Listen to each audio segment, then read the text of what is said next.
Hey everyone. If you're looking for an easy way to create professional tutorials, training videos, or step-by-step guides using AI, then Guidde AI is definitely worth checking out. In this video, I'll show you how to use Guidde AI from start to finish, so you can create polished tutorials in just a few minutes. Go through the entire process you want to teach.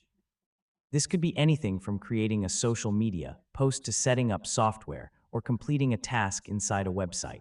Try to move at a normal pace and complete the workflow from beginning to end.